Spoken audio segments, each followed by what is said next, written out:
Story 1. The fictional food is the item you told everyone you had bought and were really looking forward to sharing but left on the kitchen counter this morning. Story 2.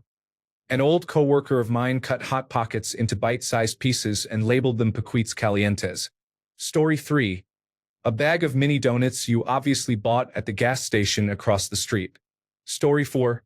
I attended a white elephant gift exchange, where a person could pick an available gift or steal another person's gift over several rounds, and I brought what I thought would be a gag gift. A bag of tangerines. They cost about $3 for 15 tangerines, and I figured it would be annoying for the recipient to carry around. Those tangerines unexpectedly became the hit of the exchange. People kept stealing them from each other. What I intended as a thoughtless, slightly insulting gift became the highlight of the party. Your office seems full of people like that. Bring some tangerines. Story 5. At our office potluck yesterday, several people went to McDonald's. They ran into each other in line. One ordered nuggets, another ordered fries, and a third ordered cheeseburgers. Another person independently brought a bucket of Kentucky Fried Chicken. Story 6. Fortune cookies. Not many of the same brand, but a collection saved from months of Chinese takeout, sushi, and so on. It requires planning ahead, but it will be worth it. Bonus points for including sauce packets. Story 7. Any item with a reduced sticker because it is nearly out of date. Story 8. A jar of mayonnaise with a single plastic spoon taped to it. Story 9. I used to work in cookbook publishing. There were always multiple holiday parties, and the snooty foodies who worked for the various brands in our building tried to outdo each other with whatever they brought. I overheard my managing editor telling a story about a woman who had worked there years before me. Apparently there were 3 parties in 1 year, and she made one huge cheese ball. She reshaped it after each party and brought it to the next. People caught on when they noticed the cheese ball became slightly smaller and misshapen each time. It became a legend. Story 10. I worked at a distribution center for a grocery store chain. A coworker brought a pre-made pie from a rival grocery store. Edit. I forgot to add that the distribution center manager discovered the pie, became very upset, and threw it away. Story 11. Place an unprepared packet of dip mix next to the required sour cream. Just plop them together. Story 12. I'm a little late to this story, but this year a guy I work with brought a gallon of milk but no cups. He said someone always brings soda, but he doesn't drink it, though I've seen him drink soda. We figured he needed milk at home and didn't expect anyone to drink it. Surprise, Dave. I had cups in my truck that I forgot to bring in from a party last week. We drank all his milk. Story 13. At my last work Christmas party, one of our quite socially awkward math teachers brought beets as his dinner item to share. Not cooked or prepared in any way, just a bunch of beets still in the plastic vegetable bag you get from the produce aisle. He was fired soon after for unrelated but unsurprising reasons. Update. To answer your questions, he was fired because his performance did not match the rigorous expectations of the private school. We all saw it coming. Second update. As a fan of the television show The Office, I now kick myself for missing the obvious Dwight Schrute parallels at the time. Story 14. This reminds me of when I was a substitute teacher. For the holiday party, there was a list of food items everyone could sign up to bring. Since I was a substitute, I was not on the email list and did not know about the signups. The day before, the secretary said, "We noticed you did not sign up to bring something. It is a tradition for us every year to get a tray of sandwiches from this specific deli. This is what you need to order when you call," and handed me a list. I looked at the menu online and the order was going to be over $60. I was furious because I never got a chance to sign up in advance and I was earning less than half of what everyone else earned. Yet I was assigned the most expensive item. People making more than double what I made were bringing chips and bottled water. I had been treated unfairly in other ways at the school and saw this as another slap in the face. I went to a corner store near my house. I bought the 2 falafel wraps for $6 special, cut them into small pieces, labeled the container sandwich tray, and dropped it off in the party room. I did not attend the party and stopped working at that school soon after. I heard people at the party were upset that the usual sandwiches were not there and that the school had difficulty finding another substitute. Felt good. Treat employees on the lower rungs of the ladder with respect, especially if they are doing work that is important to your company. Story 15. We had a potluck, and a coworker brought a large dish of plain white rice with no sauces or sides.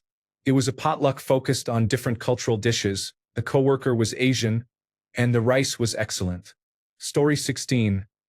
I had a potluck on Thanksgiving because the place where I worked never closed. A coworker said he would bring yams and showed up with a large unopened can, without a can opener. He won the Passive-Aggressive Employee of the Year award. Story 17. Lutefisk. Beam with pride and share the story about how you convinced your grandmother to share the family recipe brought over from Norway.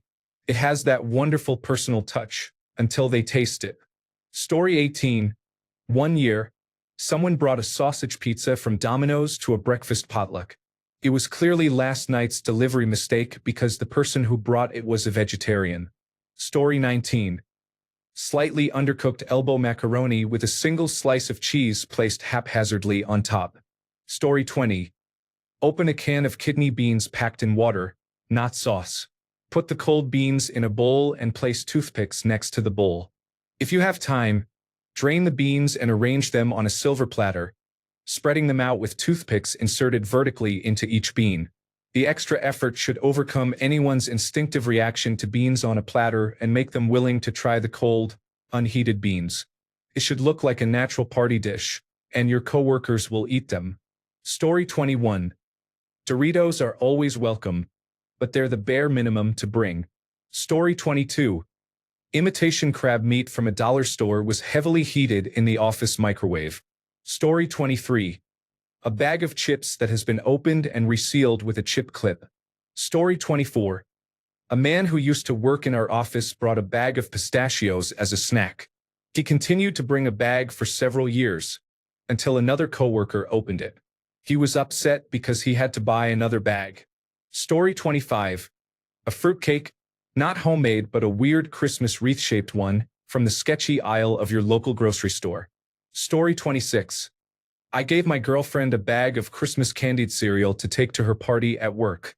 I opened it and disliked it because it stuck to my teeth very badly. I will update with the results in the morning. Story 27. Not food, but items such as napkins, paper plates, and plastic utensils. I always thought you could make a pretty good Saturday Night Live skit about an unenthusiastic office potluck where nobody brings food. It is just a big pile of disposable tableware and solo cups. Story 28. A bag of low-sodium, unbuttered popcorn that is too small. Bonus points if you open a tiny corner of the bag the night before to maximize the stale flavor. Story 29. Once a coworker wrote on the sign-up sheet, "I can't, it's butter." We were all excited to find out what it meant. He brought a spray bottle of, "I can't believe it's not butter," which we thought was for spraying pans before cooking. He took it home afterward. Story 30. Tortilla chips without dip. A bag of baby carrots in its original packaging is a good option. Mini raisin packs are another good option. Story 31. Chips and dip, but something that does not go together, like Doritos and tuna salad. Do not forget to microwave the tuna. Okay. Since some people say that this is not a bad combination, what about Doritos Limas or Blaze?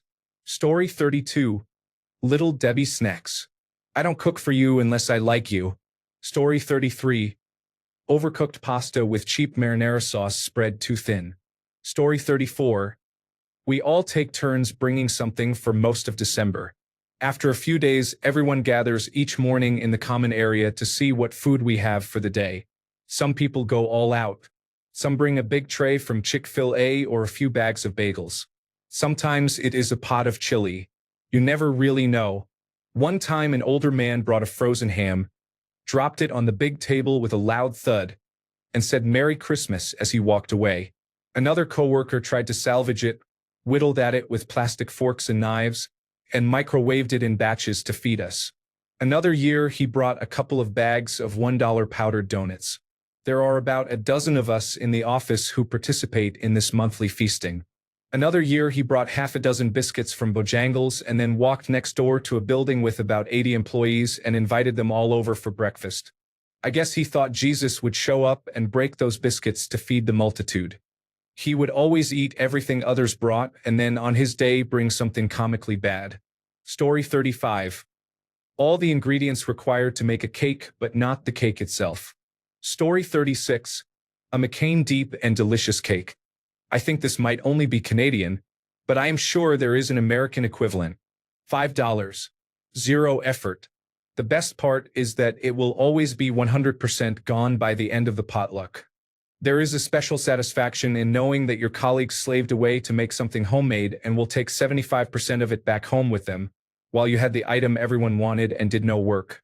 I used to bring one to every potluck at my old job, and the dirty looks from my coworkers as my lousy cheap cake was devoured always filled me with joy. Story 37. I worked with a Vietnamese coworker who said he did not want to participate in the 4th of July potluck.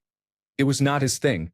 The office busybody hounded him every day for a week until he finally broke and said, "If I agree to participate, will you leave me alone?" She agreed. On the day of the potluck, he brought a dozen ballot. He was never asked to participate in potlucks again. Story 38. I bought 2 Taco Bell 12-packs for the office Christmas party this year. People really loved them. They were devoured. Story 39. A cake that says, "I brought food because the office party is mandatory." Story 40. There are live lobsters but no way to cook them. Remove the rubber bands from their claws and release them. Story 41. Buy McDonald's double cheeseburgers. Want to make them special? Cut each into quarters and arrange them on a plate. They are guaranteed to be eaten. Story 42. If it is mandatory, check your state laws. Your employer may be required to pay you for the time you attend. Story 43. You are all thinking too locally, you have to start thinking globally. Place a card on the table that says you donated to the food bank in their honor. Story 44. They are making you go and spend your own money. Forget apathy, you need to worship at the altar of chaos. Bring Haribo sugar-free gummy bears in a decorative container. Bring plenty and make sure they are prominently displayed to encourage snacking. For maximum enjoyment, grab the out-of-order or cleaning signs and put them on nearby bathrooms. You could stick around for the aftermath, but you may want to bring a change of shoes. Story 45. A jar of green olives from about 6 years ago was brought to a mandatory party by a coworker. Story 46. Hey, Dave, Merry Christmas. What's that? A sandwich. Oh, you know there's food here, right? It's a potluck. Yeah. This is my contribution. You can't bring a sandwich to an office holiday party. Why not? It's food. I know it's food. That's not the problem. You're Jewish. What? No. Even if I were, what would that have to do with anything? It's ham. It's a ham sandwich. I don't care what the filling is. How are people supposed to share it? They could just take a bite out of it, you know? It worked for me. You brought a used sandwich? Does used really apply to food? Sounds naughty. Ugh, look, word choice aside, are you seriously offering a sandwich that you've already started eating? I had to make sure it was good. You never can tell with sandwiches from gas stations. That doesn't. It wasn't good. From a gas station? No, it wasn't. Anyway, Merry Christmas. Where's the booze? Summary. A used sandwich from a gas station. Story 47. Nothing says I can't be bothered like cheese, crackers, and dip. Story 48. My coworker was originally slated to bring a turkey or a rotisserie chicken to our Thanksgiving potluck.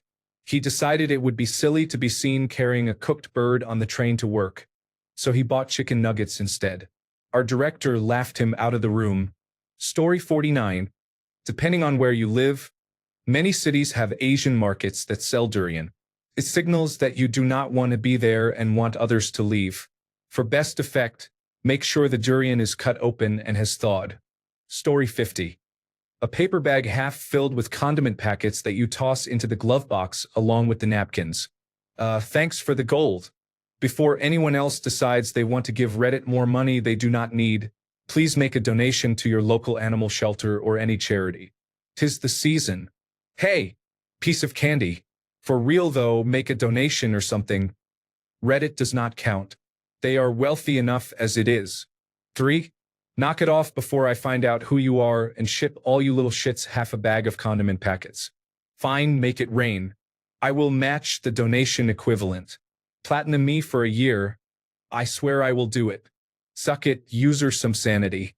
I will edit all I want. Hate me even more, user Kumbob. Story 51.